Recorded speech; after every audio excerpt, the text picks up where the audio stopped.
Hello everyone. The today's topic, what we are going to discuss, that is doctrine of the separation of the power. यानी कि separation of power कैसे की गई. तो introduction के अंदर वी कैन से कि एक बहुत ही एंशियंट कॉन्सेप्ट है और इस जैसे तो देखा जाए तो ये कॉन्सेप्ट एरिस्टोटल के ज़माने से है. एरिस्टोटल ने सबसे पहले अपनी जो उनकी बुक थी पॉलिटिक्स, इसके अंदर इसका जिक्र किया था, इसके बारे में डिस्क्राइब किया था. लेकिन इसका जो फाउंडर माना गया है वो मॉन्टेस्क्यू को माना गया है. मॉन्टेस्क्यू ने इसके बारे में डिटेल में लिखा था. उनकी बुक जो थी वो एस्पिरिट द लुई यानी the spirit of the loss के अंदर इसको बहुत ही अच्छी तरह से डिस्क्राइब किया था. तो अगर हम सेपरेशन ऑफ पावर की बात करें तो जो सेपरेशन ऑफ पावर होती है वो तीन हमारे कंट्री के अंदर तीन में डिवाइड की गई है. कैसे? Legislature, judiciary and administration. अब हम अगर बात करें कि इसका क्या मीनिंग हो सकता है तो उसमें यह है कि जो सेपरेशन ऑफ पावर है ये एक पर्टिकुलर प्रिंसिपल है ट्रायस पॉलिटी का, उस पे बेस्ड है. उसके अकॉर्डिंग पावर जो रहती है कंट्री के अंदर, देश के अंदर जो पावर रहती है उसको सेपरेट किया जाता है तीन में, जैसा अभी मैंने बताया आपको, लेजिस्लेचर, जुडिशरी एंड एडमिनिस्ट्रेशन.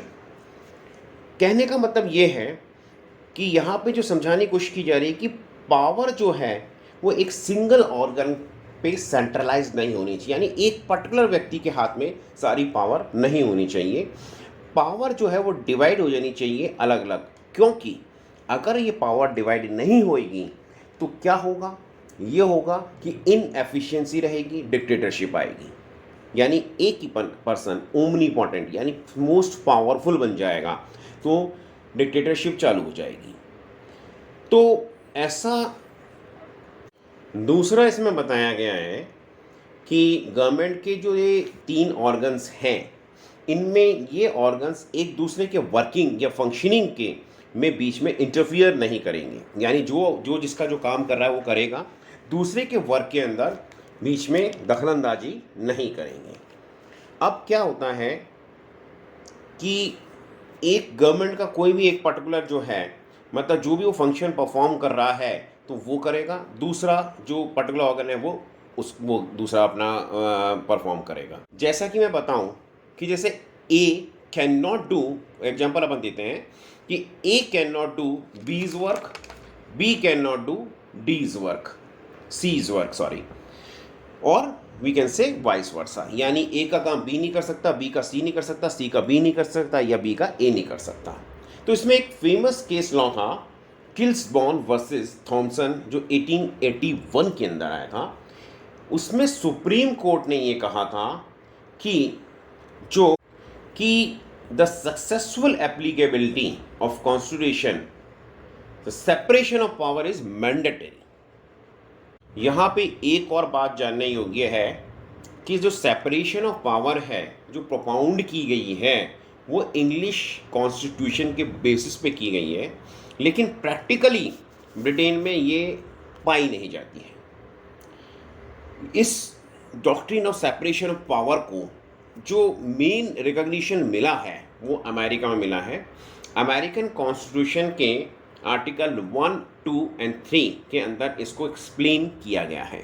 अब हम बात करते हैं अगर हमारे कंट्री की यानी इंडिया की, कि हमारे कंट्री में क्या प्रोविजंस है, क्या पोजीशंस है इंडियन कॉन्स्टिट्यूशन के अंदर doctrine of separation of power की, तो हम ये बताएंगे इसमें कि regarding doctrine of separation of power हमारे कॉन्स्टिट्यूशन के अंदर जो उसकी पावर कॉन्स्टिट्यूशन के अंदर ऐसा कोई सेपरेट प्रोविज़न नहीं दिया गया है. लेकिन हमारे जो डायरेक्टिव प्रिंसिपल्स हैं उसके पार्ट 4, पार्ट 5 में एंड आर्टिकल 50 के अंदर जो है कॉन्स्टिट्यूशन में जो मतलब लिखा गया है कि जो जुडिशरी और एग्जीक्यूटिव में क्या सेपरेशन रहना चाहिए उसके बारे में एक्सप्लेन किया गया है. इंडिया के अंदर अगर अपन देखें वैसे तो यहाँ पे जो ओवरलैपिंग होती है, यानी फंक्शनल ओवरलैपिंग या पर्सनल ओवरलैपिंग, कहने का मतलब ये है कि एग्जीक्यूटिव जो काम कर रहा है लेजिस्लेटर का, लेजिस्लेचर काम कर रहा है जुडिशरी का, तो इस तरह की ओवरलैपिंग कई बार देखी गई है। जैसे हम बात करें जुडिशरी की, तो जुडिशरी में आर्टिकल 142 एंड 145 के अंदर सुप्रीम कोर्ट के पास में पावर है ये डिक्लेयर करने का, वॉइड डिक्लेयर करने का, कि अगर कोई भी लॉ बनाएगा उसको वॉइड डिक्लेयर कर सकता है, जो भी लॉ अगर लेजिस्लेशन ने बनाया है, और यानी अगर लेजिस्लेशन ने कोई बनाया है तो वो उसको वॉइड डिक्लेयर कर सकता है। ये कोर्ट के पास में पावर है।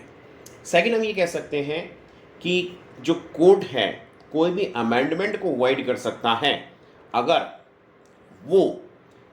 अगर हमारा जो कॉन्स्टिट्यूशन है उसके बेसिक स्ट्रक्चर को चेंज कर रहा है।